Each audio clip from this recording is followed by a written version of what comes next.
أصحابه وسلم. الحمدللہ رب العالمین والصلاة والسلام علی رسولہ الکریم، اما بعد فاعوذ باللہ من الشیطان الرجیم، بسم اللہ الرحمن الرحیم، تبارک الذی نزل الفرقان علی عبدہ لیکون للعالمین نذیرا، صدق اللہ العظیم۔ رب اشرح لی صدری ویسر لی امری واحلل عقدۃ من لسانی یفقہوا قولی۔ اللہ تبارک تعالیٰ کے فضل و کرم سے رمضان المبارک کی آج کی اس نشست میں ہم سورہ فرقان سے متعلق آغاز کریں گے۔ سورہ فرقان سے قرآن حکیم کے چوتھے باب کا آغاز ہو رہا ہے، یعنی اب تک ہم نے قرآن حکیم کے 3 ابواب کا مطالعہ مکمل کر لیا۔ یہ چوتھا باب سورہ الفرقان سے شروع ہوتا ہے اور سورہ الاحزاب پر ختم ہوتا ہے، یعنی اس میں 9 صورتیں ہیں۔ 8 صورتیں مکی ہیں سورہ فرقان سے لے کر سورہ سجدہ تک، اور ایک ہی صورت سورہ احزاب مدنی صورت آتی ہے۔ اس میں اس باب کا موضوع رسالت کا اسباب اور اس کے حوالے سے قریش کو انذار اور بشارت اور مسلمانوں کا تزکیہ و تطہیر ہے۔ نبی کریم صلی اللہ علیہ وسلم اور قرآن کا مقام و مرتبہ اسی کے ضمن میں آپ کے ماننے والوں پر واضح کیا گیا۔ اسی طرح صورتوں کے جوڑے جوڑے ہونے کا اصول دوسرے ابواب کی طرح اس میں بھی موجود ہے، البتہ سورہ احزاب کی حیثیت خلاصہ بحث یا سورہ نور کی طرح تتمے کی حیثیت ہے۔ سورہ فرقان کا جوڑا سورہ شعراء ہے، اور یہ دونوں صورتیں اپنے مضمون کے لحاظ سے پیر ہیں۔ دونوں کا موضوع اس بات رسالت اور اس کے حوالے سے انذار و بشارت ہے۔ دوسری صورت میں البتہ ان سرگزشتوں کی تفصیل کر دی گئی ہے جن کی طرف پہلی صورت میں بالاجمال اشارہ فرمایا ہے۔ ساتھ ساتھ کاہن اور شاعر ہونے کا جو الزام میں قریش مکہ نبی کریم صلی اللہ علیہ وسلم پر لگاتے تھے، اس کی اس صورت میں خاص طور پر تردید کی گئی۔ چنانچہ سورہ فرقان کا آغاز ہوتا ہے، اس کی آیت نمبر 1 سے لے کے 9 میں بیان کیا گیا ہے کہ قرآن کا نزول سب سے بڑی برکت والی ہستی کی طرف سے سب سے بڑی برکت و رحمت کا نزول ہے، لیکن توحید اور قیامت کے منکرین اس کو افطرا اور سازش قرار دے رہے ہیں۔ پھر آیت نمبر 10 سے 34 میں مخالفین کے اعتراضات اور اس مخالفت کے پس پردہ محرک کی طرف اشارہ کیا گیا۔ پیغمبر صلی اللہ علیہ وسلم اور مومنین کو صبر اور استقامت کی تلقین اور تکذیب کرنے والوں کے انجام بد کو بیان کیا گیا۔ پھر 35 سے 44 میں رسولوں اور ان کے مکذبین کی تاریخ کی طرف ایک اجمالی اشارہ کیا گیا، جس سے مقصود نبی صلی اللہ علیہ وسلم اور آپ صلی اللہ علیہ وسلم کے صحابہ کو صبر و استقامت کی تلقین ہے۔ 45 سے 60 میں قرآن کی دعوت کے اساسی مسائل، توحید اور آخرت کے اثبات میں آفاق کے بعض دلائل کی طرف اشارہ کیا گیا، اور نبی صلی اللہ علیہ وسلم کو اس امر کی تلقین کی گئی کہ مخالفین کے مطالبہ معجزات سے بے پرواہ ہو کر اسی قرآن کے ذریعے سے ان پر اتمام حجت کریں۔ آیت نمبر 61 سے 71 میں بیان کیا گیا کہ اس دنیا کے روز و شب تذکیر و تنبیہ کے لیے کافی ہیں، بشرطے کہ انسان یاد دہانی حاصل کرنا اور اپنے رب کا شکر گزار بندہ بننا چاہے۔ پھر رحمان کے محبوب بندوں کی خصوصیت بیان کی گئی کہ وَعِبَادُ الرَّحْمَٰنِ الَّذِينَ يَمْشُونَ عَلَى الْأَرْضِ هَوْنًا وَإِذَا خَاطَبَهُمُ الْجَاهِلُونَ قَالُوا سَلَامًا۔ رحمان کے محبوب بندے تو وہ ہیں کہ جو کہ زمین میں چلتے ہیں انتہائی نرمی کے ساتھ، اور جب ان سے جاہل، ان پڑھ، جذباتی لوگ مخاطب ہوتے ہیں تو اسے وہ الجھتے نہیں بلکہ کہتے ہیں قالوا سلاما۔ اور والذین یبیتون لربہم سجدا وقیاما، وہ اپنے رب کے حضور سجدے اور قیام کرتے ہوئے گزارتے ہیں، اور وہ یہ دعا کرتے رہتے ہیں کہ اے رب ہمارے ہاں سے جہنم کے عذاب کو پھیر دے، بے شک اس کا عذاب تو چمٹ جانے والی شے ہے۔ انہا الساعۃ مستقرا و مقاما، یہ بہت ہی بری جگہ ہے مستقل قیام کے اعتبار سے بھی اور عارضی قیام کے اعتبار سے بھی۔ اور یہ وہ لوگ ہوتے ہیں کہ جب یہ خرچ کرتے ہیں تو خرچ کرنے میں نہ تو اسراف کرتے ہیں اور نہ ہی کوئی کنجوسی کا مظاہرہ کرتے ہیں، بلکہ اس کے درمیان میں رہتے ہیں۔ اور والذین لا یدعون مع اللہ الہا آخر، اور یہ وہ لوگ ہیں جو کہ اللہ تعالیٰ کے سوا کسی اور الہ کو نہیں پکارتے، اور نہ ہی کسی جان کو قتل کرتے ہیں جس کو اللہ تعالیٰ نے محترم ٹھہرایا ہے الا بالحق، اور ولا یزنون، اور نہ ہی زنا کا ارتکاب کرتے ہیں۔ ومن یفعل ذلک یلقی اثاما، جو اس طرح کے گناہ کرے گا تو وہ تو اس کی پاداش کو پا کے رہے گا، اس کے لیے قیامت کے دن عذاب کو بڑھا چڑھا دیا جائے گا، دگنا کر دیا جائے گا، اور وہ آخرت میں اسی طرح ذلیل ہو کر رہے گا، سوائے ان لوگوں کے جنہوں نے توبہ کر لی، ایمان لے آئے اور عمل صالح کی روش اختیار کی۔ تو ایسے وہ لوگ ہیں کہ جن کی اللہ تبارک تعالیٰ ان کے گناہوں کو حسنات سے نیکیوں سے بدل دے گا، اور اللہ تعالیٰ تو ہے یہ بہت بخشنے والا اور رحم کرنے والا۔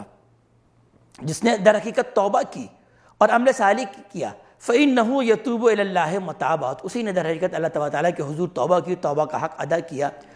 یہ وہ لوگ ہیں، ان کی خصوصیت بیان کی کہ وہ جھوٹ پر اپنی موجودگی کو بھی پسند نہیں کرتے۔ کسی لغو کام سے، کسی ایسی بیکار کام سے اگر ان کا گزر بھی ہو جائے تو بڑے بزرگی سے وہاں سے گزر جاتے ہیں، بڑے شان بے نیازی سے وہاں سے گزر جاتے ہیں۔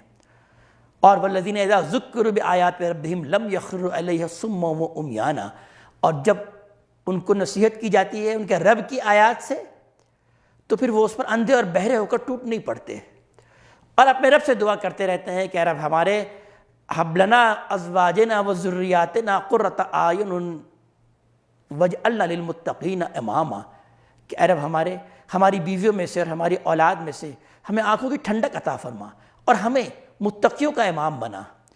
یہ وہ لوگ ہیں جن کے بارے میں اللہ تعالیٰ بیان فرما رہے ہیں کہ ان کو جنت میں بالا خانے ملیں گے بسبب اس صبر کے جو انہوں نے اختیار کیا، اور وَيُلَقَّوْنَ فِيهَا تَحِيَّةً وَسَلَامًا، اور ان کا ویلکم ہوگا سلامتی کے ساتھ، تحیت کے ساتھ۔ خالدین فیہا حسنت مستقرا و مقاما، اور وہ جنت جو ہے وہ کیا ہی اچھی جگہ ہے، اس کے اندر وہ ہمیشہ ہمیشہ رہیں گے، وہ بہترین جگہ ہے مستقل قیام گاہ کے اعتبار سے بھی اور عارضی قیام گاہ کے اعتبار سے بھی۔ تو یہ اہل ایمان کی صفات بیان کرتے ہوئے اللہ تبارک تعالیٰ نے اس سورت کا خاتمہ کیا۔ اس کے بعد پھر اگلی سورت سورہ شعراء شروع ہوتی ہے، جو کہ قرآن حکیم کی 26ویں سورت ہے۔ یہ فرقان کا ہی جوڑا ہے، اس وجہ سے ان دونوں صورتوں کے عمود میں کوئی بنیادی فرق نہیں ہے۔ اس میں نبی کریم صلی اللہ علیہ وسلم کی رسالت اور قرآن کے کتاب الہی ہونے کا اس بات ہے، لیکن نہج استدلال اور اسلوب بیان اس کا سابق سورہ سے، سورہ فرقان سے ذرا مختلف ہے۔ سورہ فرقان میں جن انبیاء کرام کی سرگزشتوں کی طرف اجمالی اشارہ کیا گیا تھا، اس صورت میں اس کی تفصیل بیان کر دی گئی ہے۔ نبی کریم صلی اللہ علیہ وسلم پر قریش کاہن اور شاعر ہونے کا جو الزام لگاتے تھے، اس میں اس الزام کی خاص طور پر تردید کی گئی ہے۔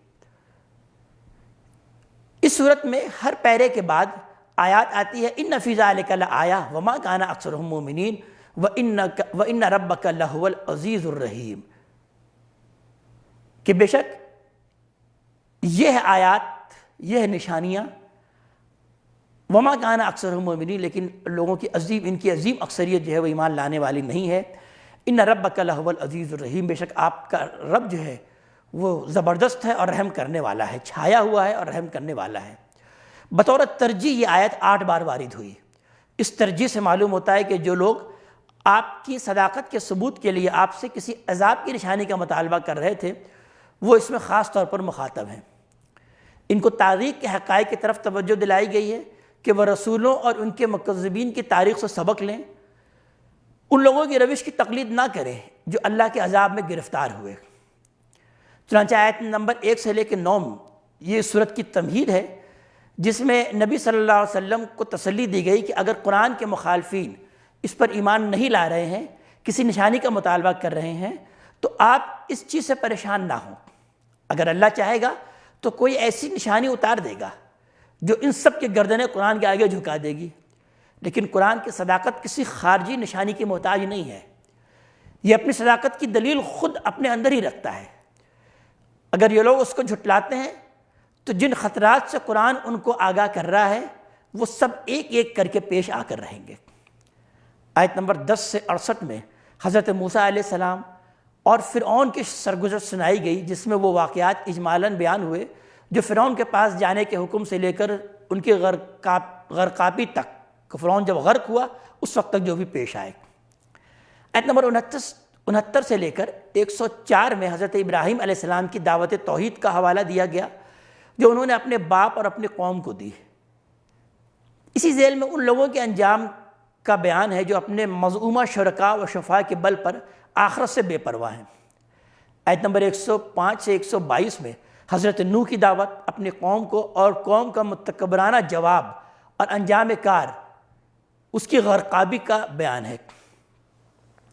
پھر 123 سے لے کر 140 میں حضرت ہود علیہ السلام کی دعوت اپنی قوم کو اور قوم کی طرف سے ان کی تکذیب اور اس کے نتیجے میں عذاب الہی کا ظہور۔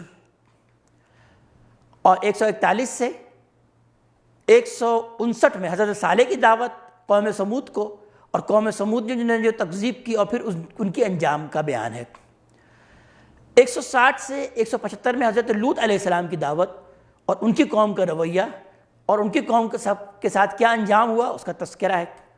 176 سے لے کر 191 میں حضرت شعیب علیہ السلام اور ان کی دعوت کے ساتھ اہل مدین کا سلوک اور بالآخر ان کا جو حشر ہوا اس کا تذکرہ ہے۔ 192 سے لے کر 227 تک خاتمہ صورت ہے جس میں تمہید کے مضمون کی پوری وضاحت فرما دی گئی۔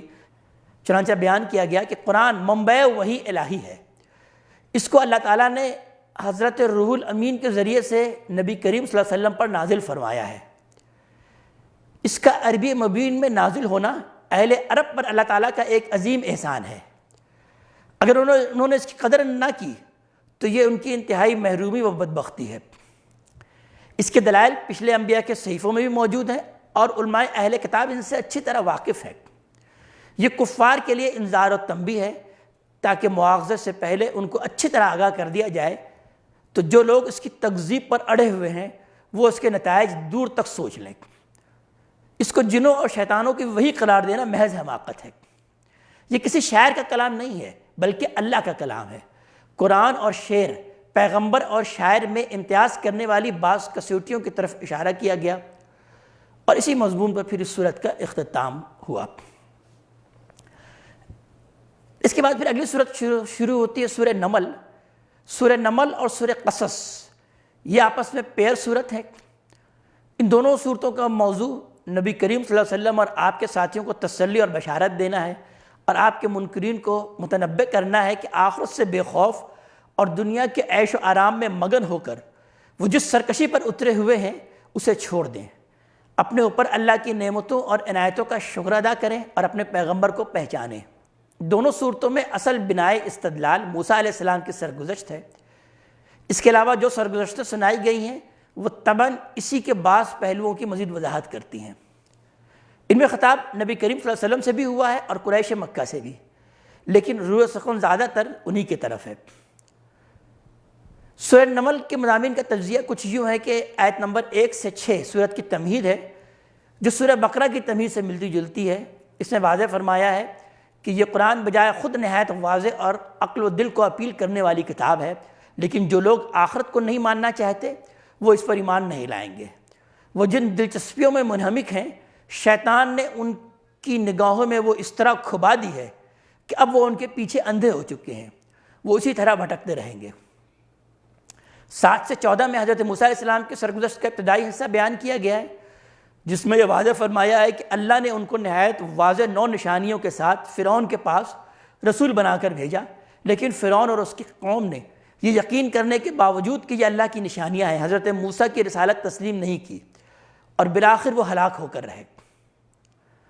15 سے 44 میں اللہ تعالیٰ کے صالح و مصلح بندوں کا ذکر کیا گیا کہ نعمت ان کو اندھا نہیں بناتی بلکہ جتنا ہی ان نعمتوں میں اضافہ ہوتا جاتا ہے اتنا ہی اللہ کے حضور شکر گزاری بڑھتی جاتی ہے۔ حضرت داؤد، حضرت سلیمان علیہ السلام پر اللہ تعالیٰ کے جو انعامات ہوئے ان میں سے بعض کا حوالہ دیا گیا جن سے واضح ہوتا ہے کہ اللہ تعالیٰ نے نعمت و جاہ اور حکمت و سائنس میں سے جو کچھ ان کو بخشا وہ کسی کو بھی نہیں بخشا، لیکن انہوں نے ہر نعمت کو اللہ کا فضل جانا اور یہ حقیقت ہمیشہ پیش نظر رکھی کہ یہ نعمتیں دیکھ کر اللہ تعالیٰ ان کا امتحان کر رہا ہے کہ وہ اس کے شکر گزار بندے بنتے ہیں یا ناشکر۔ 45 سے 53 میں مفسدین فی الارض کے انجام کو واضح کرنے کے لیے قوم سمود کی مثال کا حوالہ دیا گیا کہ پچھلی صورتوں میں بھی ان کے فساد فی الارض کا ذکر گزر چکا ہے۔ اس صورت میں بھی اس کی مزید وضاحت ہوئی ہے کہ ان کی جمعیت بہت بھاری تھی، ان کے 9 نہایت جنگجو قبائل تھے اور یہ برابر جنگ و فساد میں سرگرم رہتے تھے۔ حضرت صالح علیہ السلام نے ان کی اصلاح کی کوشش کی لیکن انہوں نے صرف یہ کہ ان کی بات سنی نہیں بلکہ ان کے قتل کے بھی درپے ہو گئے۔ بالآخر ان پر اللہ کا فیصلہ کن عذاب آیا اور ان کی پرشوکت تعمیرات جن پر ان کو ناز تھا کھنڈروں کی شکل میں تبدیل ہو گئی۔ ان کھنڈروں کے آثار قریش کی عبرت کے لیے موجود تھے۔ 54 سے 58 میں قوم لوط کی سرگزشت کی طرف اجمالی اشارہ کیا گیا۔ حضرت لوط نے ان کی اخلاقی فساد کی اصلاح کی کوشش فرمائی اور اس کے برے انجام سے ان کو ڈرایا، لیکن وہ ان کی بات سننے کے بجائے ان کو اور ان کے ساتھیوں کو اپنے اندر سے نکال دینے کے لیے اٹھ کھڑے ہوئے کہ یہ لوگ بڑے پارسا بنتے ہیں کہ ہمیں نصیحت کرنے اٹھے ہیں۔ بالآخر ان پر بھی اللہ کا عذاب آیا جس نے ان کو نیست و نابود کر کے رکھ دیا۔ ان کے آثار پر سے بھی قریش کو اکثر گزرنے کے مواقع ملتے رہتے تھے۔ آیت نمبر 59 سے 68 تک اس کائنات کی گوناگون نشانیوں اور نعمتوں میں سے ایک ایک کی طرف اشارہ کر کے مخاطبوں سے سوال کیا گیا کہ ان میں سے کس چیز کو تم اللہ کے سوا کسی اور کی طرف منسوب کر سکتے ہو؟ جب ان میں سے کسی چیز کو بھی اللہ کے سوا کسی اور کی طرف منسوب نہیں کر سکتے تو آخر اللہ کے سوا دوسری چیزوں کی کیوں پرستش کرتے ہو اور ان کے بل پر اللہ اور اس کے رسول سے کیوں لڑنے اٹھ کھڑے ہو جاتے ہو؟ آخر میں اس بات کی طرف اشارہ کیا گیا کہ جہاں تک شرک کا تعلق ہے ان کے حق میں تو کوئی دلیل یہ پیش نہیں کر سکتے، لیکن آخرت کے معاملے میں یہ سخت تضاد فکر میں مبتلا ہیں۔ اس کو یہ محض اگلوں کا افسانہ کہتے ہیں اور یہی چیز در حقیقت ان کی ساری سرکشی کا سبب ہے۔ آیت نمبر 69 سے 93 خاتمہ صورت ہے جس میں نبی کریم صلی اللہ علیہ وسلم کو تسلی دی گئی کہ نہ ان کے حال پر آپ غم کریں، نہ ان کی چالوں سے پریشان ہوں۔ اگر یہ عذاب کا مطالبہ کر رہے ہیں تو ان سے کہہ دیں کہ جو مہلت ملی ہوئی ہے اس پر اللہ کا شکر کرو، اپنی شامت نہ بلاؤ، اور آپ تو اپنا فرض ادا کرتے رہیں۔ اگر یہ نہیں سنتے تو آپ کا کام مردوں اور بہروں کو سنانا نہیں ہے، آپ تو یہ اعلان کر دیں کہ مجھے اسی قرآن کے سنانے کی ہدایت ہوئی ہے، جو اس پر ایمان لائے گا اس کا نفع ہی اس کو پہنچے گا اور جو اس کا انکار کرے گا اس کی ذمہ داری مجھ پر نہیں ہے۔ میں صرف ایک منذر ہوں، انذار کرنے والا ہوں، لوگوں پر کوئی دروغہ مقرر کر کے نہیں بھیجا گیا ہوں۔ اس بات پر یہ سورت اپنے ختام کو پہنچتی ہے۔ اللہ تبارک تعالی ہمیں اپنے کلام کا فہم عطا فرمائے اور عمل کی توفیق عطا فرمائے۔ اقول قولی ھذا واستغفر اللہ لی ولکم ولسائر المسلمین والمسلمات۔